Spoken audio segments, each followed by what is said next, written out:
ये मेरे प्रभु महादेव के सुनट नर्तक अवतार द्वारा विधान किया गया नियम ही था कि कोई भी वैवाहिक निमंत्रण सर्वप्रथम गणेश जी को ही समर्पित किया जाना चाहिए। गौरी पुत्र, तभी से यह भी एक अत्यंत महत्वपूर्ण मर्यादा है जिसके प्रति सदा सचेत रहना चाहिए, अन्यथा विघ्नहर्ता विघ्नकर्ता भी बन सकते हैं।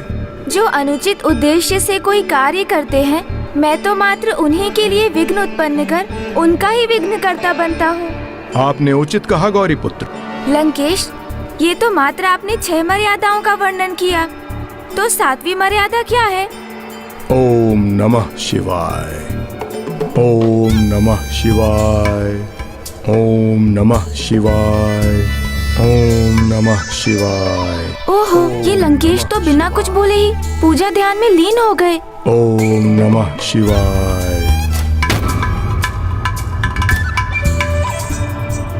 आपकी उत्सुकता को बढ़ाने के लिए आपको इतनी प्रतीक्षा कराना पर्याप्त था गौरी पुत्र। तो सुनिए, अब मैं आपको सुनाता हूं कि प्रभु शिव शंकर शंभु के अनुसार सर्वाधिक महत्वपूर्ण 7वीं मर्यादा का क्या आधार था। कन्यादान विवाह में सर्वाधिक महत्वपूर्ण विधि है और ये 7वीं मर्यादा भी है, क्योंकि कन्यादान के बिना कोई भी विवाह पूर्ण नहीं होता और कन्यादान किसी प्रकार के भी भय, संशय अथवा दबाव में नहीं करना चाहिए, अन्यथा ये शुभ कार्य अपूर्ण ही रह जाता है। जैसा कि मैंने पूर्व में भी कहा, कन्यादान से बड़ा कोई महादान नहीं, और जिसे भी कन्यादान करने का सौभाग्य प्राप्त हो उसे उस अवसर से कदापि पीछे नहीं हटना चाहिए।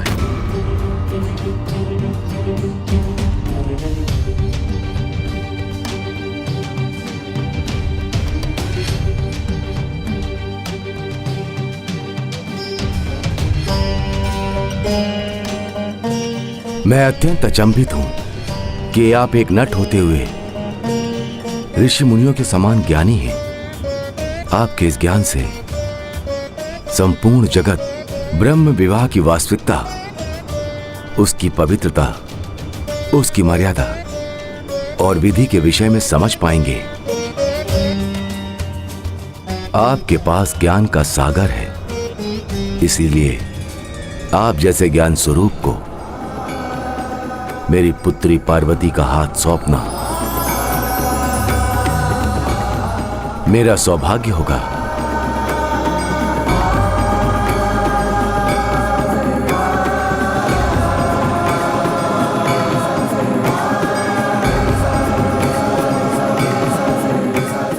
किंतु अंतिम निर्णय मेरी पुत्री पार्वती का होगा।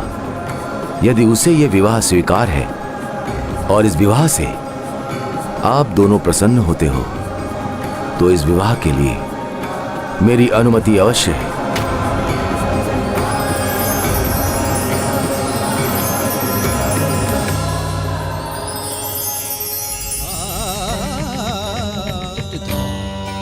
आपको कोटि कोटि धन्यवाद महाराज कि आपने मुझे अपनी पुत्री के योग्य समझा।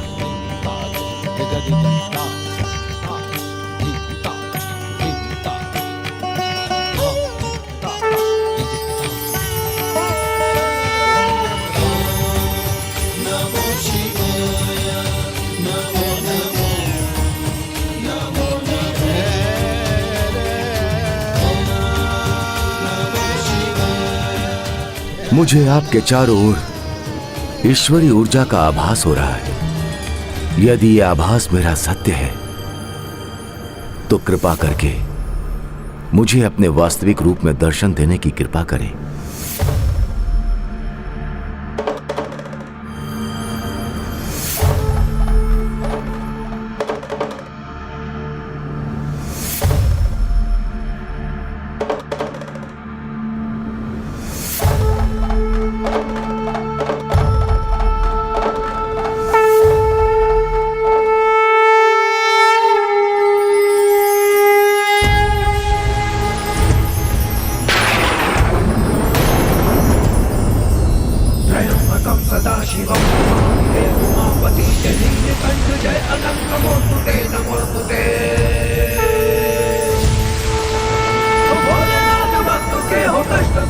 प्रणाम प्रभु महादेव। संकटों से शिव ही है उबारते। ओम नमः शिवाय, ओम नमः शिवाय, ओम नमः शिवाय, ओम नमः शिवाय, ओम नमः शिवाय, ओम नमः शिवाय।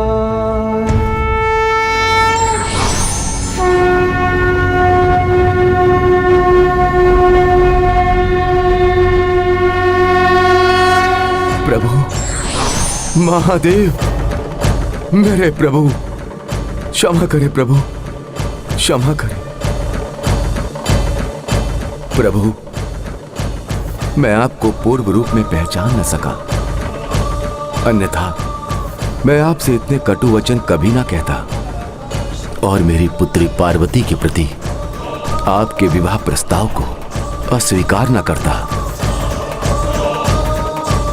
यही तो मैं नहीं चाहता था महाराज।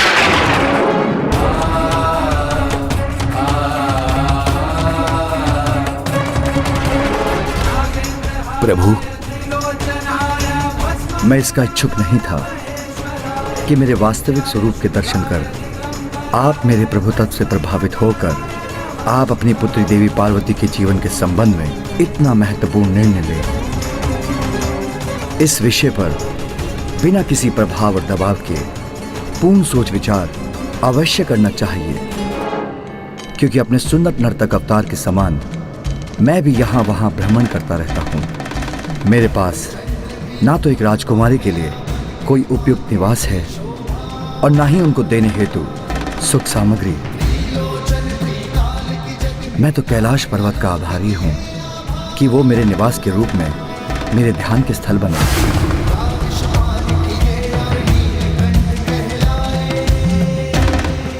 मेरे समस्त गण भूत और पिशाच हैं। अन्य सभी के आभूषण तो स्वर्ण और रजत के होते हैं, किंतु मेरा आभूषण तो नाग है। अर्थात मेरे पास आपकी पुत्री को देने के लिए मात्र मेरा प्रेम है। इसलिए मेरे प्रभुत्व के अतिरिक्त विचार कीजिए। मुझे ईश्वर नहीं, सुन्नत नर्तक मानकर ही एक पिता की दृष्टि से देखिए और फिर निर्णय लीजिए कि मैं आपकी पुत्री के योग्य हूं अथवा नहीं।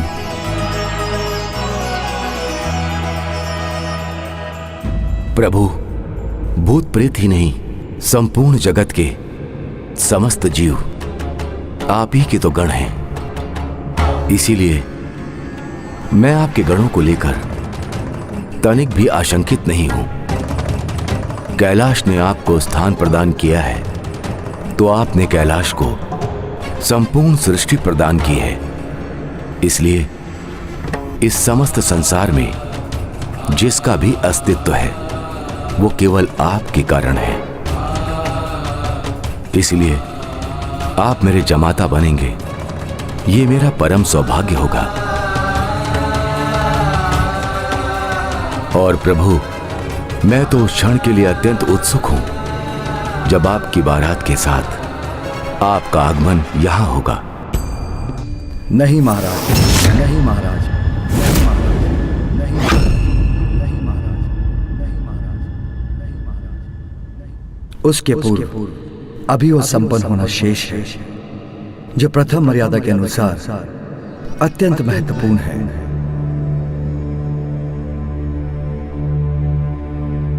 मेरी ओर से मेरा विवाह प्रस्ताव मेरी माता अरुंधति आपके यहां लेकर आएंगी, तभी यह मर्यादा पूर्ण होगी।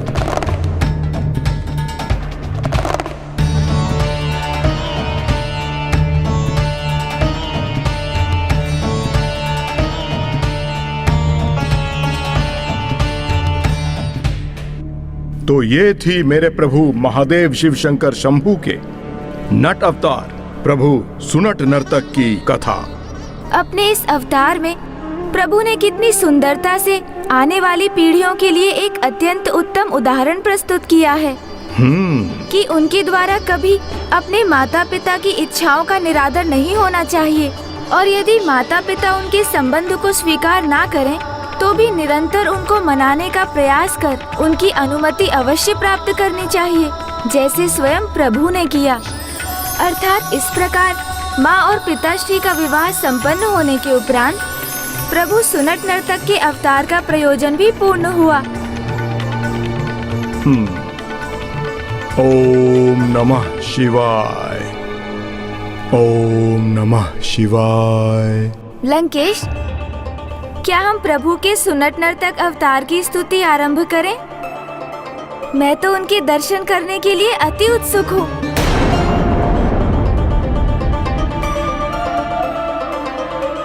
क्या हुआ लंकेश? कहीं आप उनसे भयभीत तो नहीं कि कहीं वो? भय? मुझे कोई भय नहीं गौरी पुत्र। और वैसे भी प्रभु सुनट नर्तक प्रभु के नट अवतार हैं, उनसे भय का तो कोई कारण नहीं।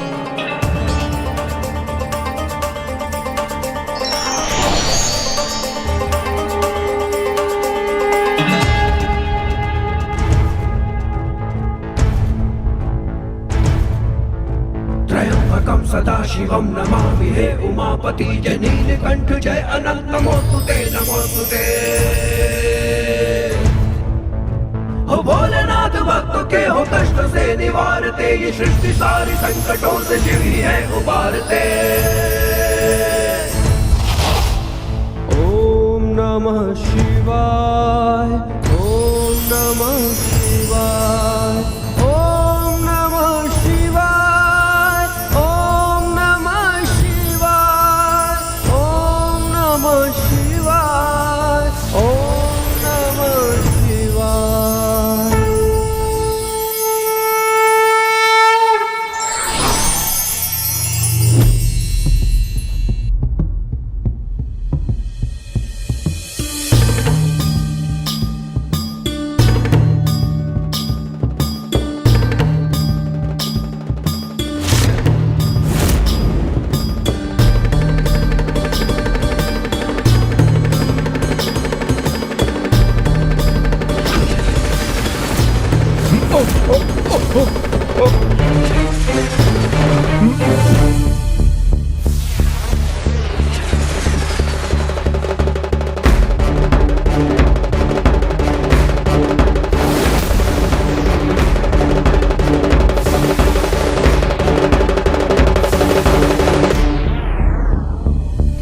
ये प्रभु वीरभद्र, प्रभु भैरव और प्रभु शरव के समान प्रभु के योद्धा स्वरूप नहीं हैं, किंतु इन्होंने तो यहाँ आते ही मेरे हाथों से आत्मलिंग विलग कर दिए। क्या तुम वास्तव में आत्मलिंग प्राप्त करने के योग्य हो? योग्य हूँ योग्य प्रभु।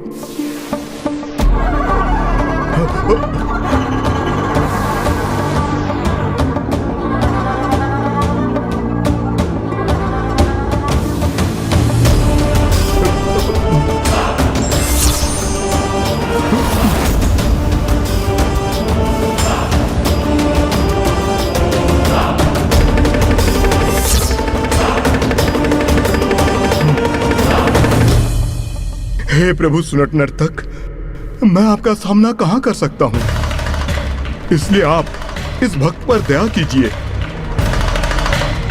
क्योंकि मैंने इस आत्मलिंग को घोर तपस्या कर अपने प्रभु महादेव शिव शंकर शंभु से प्राप्त किया है। प्रभु दया कीजिए प्रभु।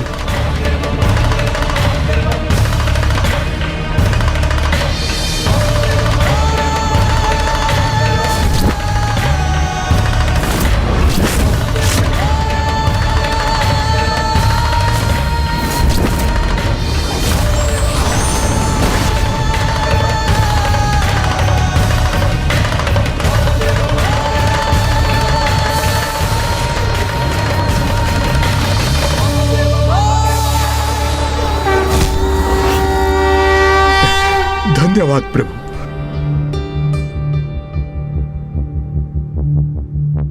कदाचित तुमने छला है भोलेनाथ को, भले ही मैं तुम्हें ये आत्मलिंग लौटा रहा हूं, तो अधिक समय तक इसे अपने पास नहीं रख सकोगे।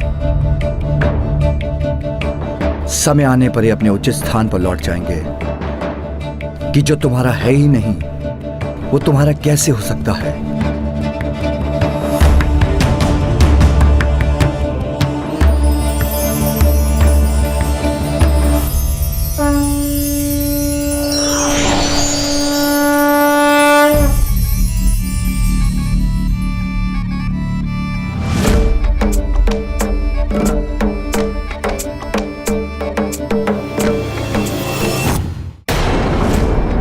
लंकेश, प्रभु आपको चेतावनी देकर गए हैं और आप प्रसन्न हो रहे हैं। गौरी पुत्र, मैं प्रभु शिव शंकर शंभू के अवतार के चेतावनी से क्यों चिंतित हूँ, जब स्वयं प्रभु ने ही अपने आत्मलिंग को मुझे प्रदान किया है। हाँ, मैं कुछ चकित अवश्य हूँ कि प्रभु सुनट नर्तक प्रभु शिव शंकर शंभू के अवतार हैं और उनकी ही उदारता से परिचित नहीं। मेरे प्रभु शिव शंकर शंभू तो ऐसे हैं कि यदि कोई भक्त भक्ति भाव से उनसे दुग्ध मांग लें तो वो उसके लिए संपूर्ण क्षीर सागर ही उत्पन्न कर दे।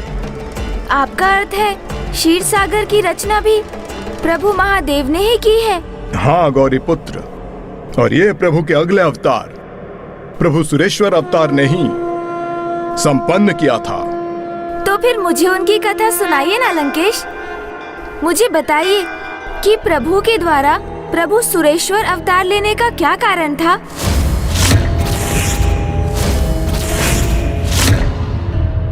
प्रभु के इन अवतार का तो एक ही उद्देश्य था कि इनके उदाहरण से संसार को यह ज्ञात हो कि सत्य, पुण्य और भक्ति तीनों के पथ पर अग्रसर रहने वाले के समक्ष बहुत बाधाएं उत्पन्न होती हैं, किंतु उन बाधाओं को पार करते हुए जो आगे बढ़ता है वही अपने लक्ष्य को प्राप्त करने में समर्थ होता है और स्वयं को संसार के इतिहास में स्थापित करता है। जैसे मैं और प्रभु के आत्मलिंग को प्राप्त कर मैंने भी जगत के समक्ष एक उत्तम उदाहरण प्रस्तुत किया है।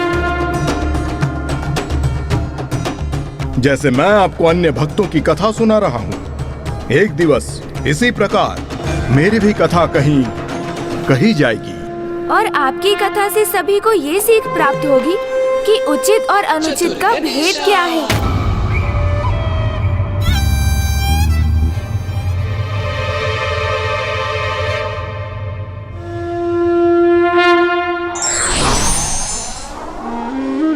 ओम नमः शिवाय। तो मैं अब आपको प्रभु शिव शंकर शंभू के भक्त उपमन्यु की कथा सुनाता हूं।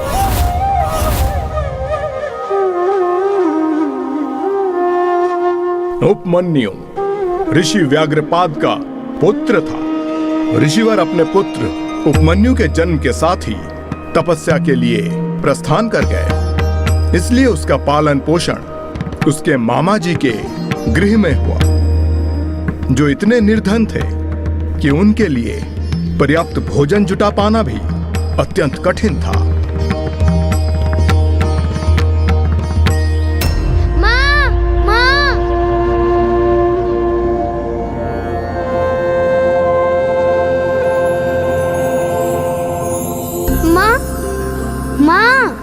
भूख लगी माँ, भोजन दीजिए ना।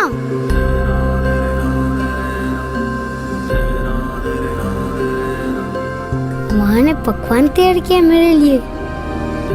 माँ, आपने मेरे लिए स्वादिष्ट पकवान बनाए हैं, वो परोसिए ना। माँ, आज तो आपने 3 पकवान पकाए हैं, वो परोसिए ना। बहुत भूख लगी है, बहुत भूख। माँ, क्या हुआ माँ? आज चूल्हे के निकट ये 3 पात्र है, आज तो 3 ही व्यंजन है ना भोजन में। मैं उचित कह रहा हूँ ना माँ? अब मैं कैसे बताऊं अपने नन्हे पुत्र को कि आज धान का एक दाना भी नहीं है रसोई गृह में। आपने बता दी तो मैं स्वयं देख लूंगा कि भोजन में क्या है। रुको उपमन्यु, बहुत ऊष्मा है, मैं परोसती हूँ।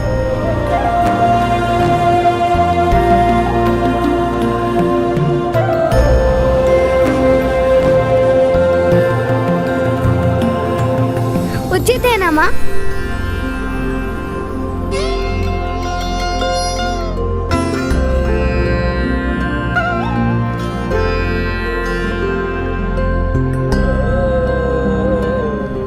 आज तो अवश्य 3 व्यंजनों का भोजन करने का आनंद आएगा मुझे। माँ सिगरेट तो कीजिए ना।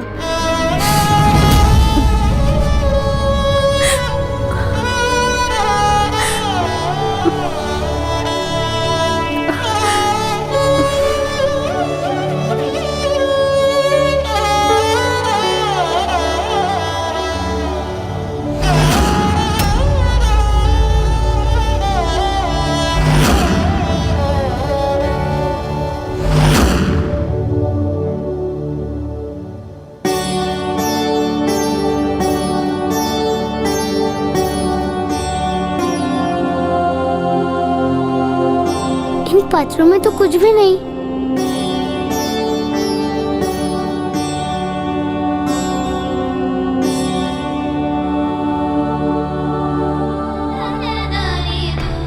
ये क्या माँ? ये तो किसी भी प्रकार के भोजन से रिक्त है। इनमें तो कुछ भी नहीं है। अरे पुत्र, ये देखो, दाल, खीर, पूड़ी सब तो है। ये 3 भांति के विशेष व्यंजन तो है, और ये इतने दिव्य हैं कि अदृश्य ही रहते हैं, दिखाई नहीं देते। इनका तो अनुभव ही कर सकते हैं। और देखो, कितनी अच्छी सुगंध भी आ रही है ना? मुझे तो कोई सुगंध नहीं आ रही। आएगी जब मैं भोजन परोसूंगी। बस थोड़ा ध्यान रखना। जो बालक दिव्य गुण संपन्न होते हैं ना, उन्हें ही सुगंध आती है। और मेरा पुत्र तो दिव्य है, अवश्य ही सुगंध आएगी। बस तुम प्रयास तो करो।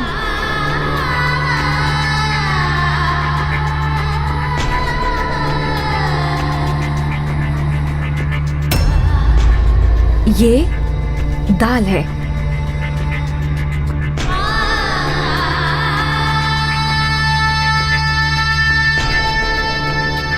और ये खीर। और ये मेरे पुत्र के लिए पूड़ी।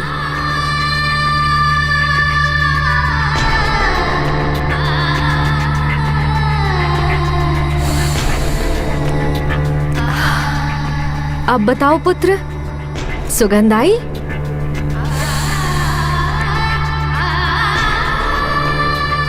हाँ माँ, तीनों की आई। दाल, खीर और ये पूड़ी।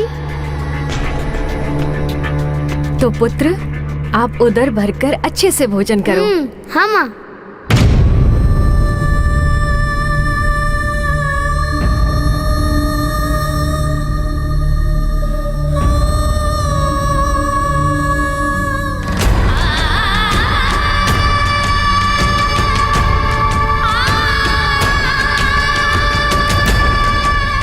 कितनी लाचार हूँ मैं कि अपने पुत्र को परोसने के लिए मात्र झूठे स्वप्न ही है मेरे पास।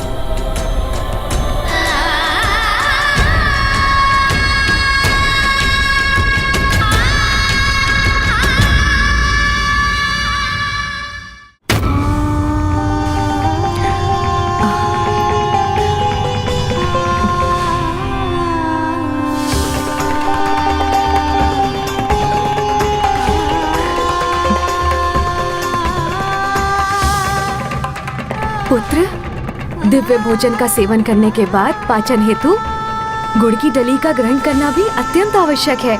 लो। मुझे क्षमा करना पुत्र, वास्तविक भोजन के नाम पर बस यही है तुम्हारी माँ के पास।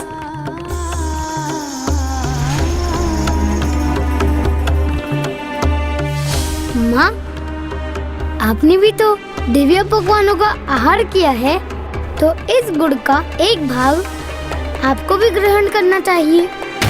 ये लीजिए माँ, खाइए।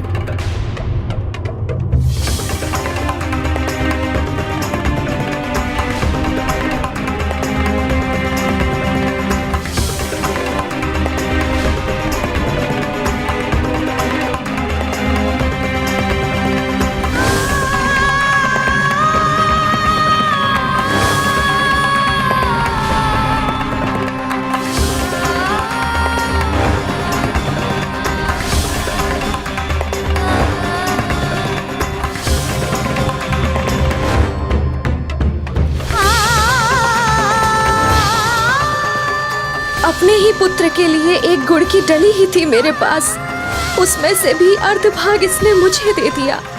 और मैं इतनी अभागी और असहाय हूँ कि अपने ही पुत्र को मिथ्या काल्पनिक भोजन करने के लिए विवश कर रही हूँ। हे प्रभु, इस प्रकार कब तक जीवन यापन करेंगे हम? अर्थात दोनों माँ और पुत्र को मात्र एक गुड़ की डली से अपनी भूख मिटाने पर विवश होना पड़ा। हाँ गौरी पुत्र, यही अदृश्य भोजन बालक उपमन्यु के घर जैसे प्रतिदिन ही पकने लगा और दोनों माँ और पुत्र उसी में संतुष्ट होकर सो जाते थे। फिर एक दिवस, अरे भीमा, चलो टीले के पास जो मंदिर है वहाँ जाकर क्रीड़ा करते हैं। हाँ हाँ चलो चलो क्रीड़ा करते हैं। पहले मैं ये दूध पान कर लेता हूँ।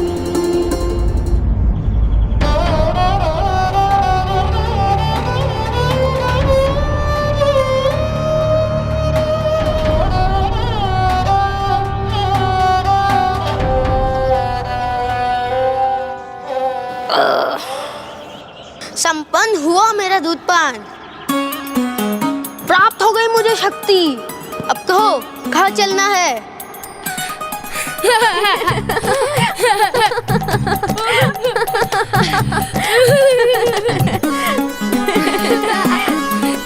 भीमा, तुम्हारी तो उजली पूंछ बन गई है।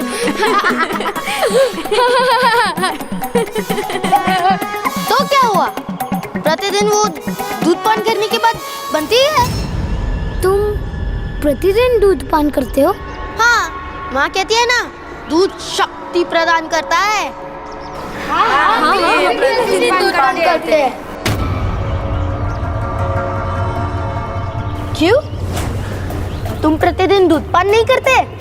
नहीं भीमा, मेरे गृह में तो कभी कभी दूध आता है, और वो भी तब जब कोई यजमान दे जाए। परंतु बच्चों के लिए दूध आवश्यक है। कोई बात नहीं, हमारे गृह में गौ माता है, उनकी कृपा से यहाँ दूध की कोई कमी नहीं है। मैं माता को बोल के तुम्हारे लिए एक पात्र दूध लेके आता हूँ। नहीं नहीं, मैं तो माता द्वारा पकाए हुए दिव्य पकवानों का भोजन करके आया हूँ। मेरा उधर तो पहले से ही भरा है।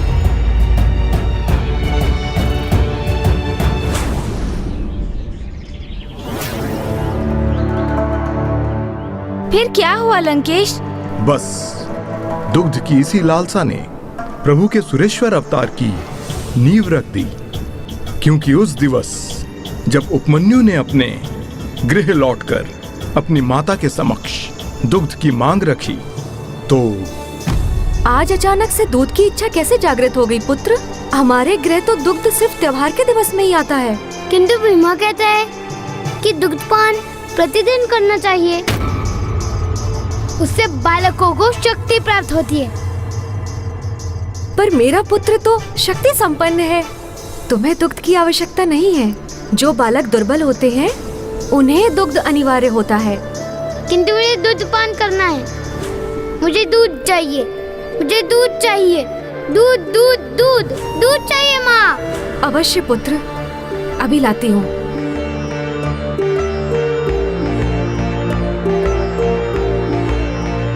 ये लो, दुग्ध पान करो। नहीं माँ, नहीं, दिव्य दूध नहीं, मुझे तो वो दूध चाहिए जो दिखाई देता हो, जिससे मेरी मूछें उत्पन्न हो। मुझे वो दूध दीजिए ना, दीजिए ना मुझे वो दूध।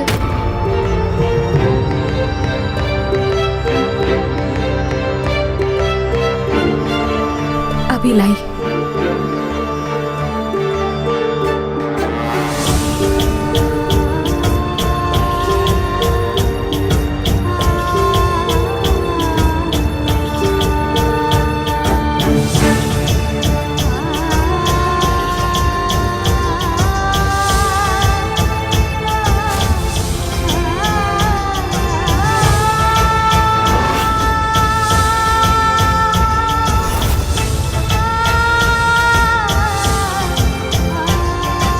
कितने दुख की बात है, दुग्ध के स्थान पर मैं अपने पुत्र को आटे का घोल देने पर विवश हूँ।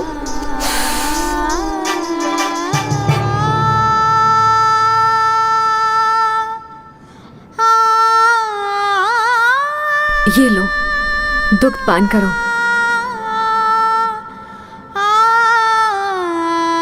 धन्यवाद माँ।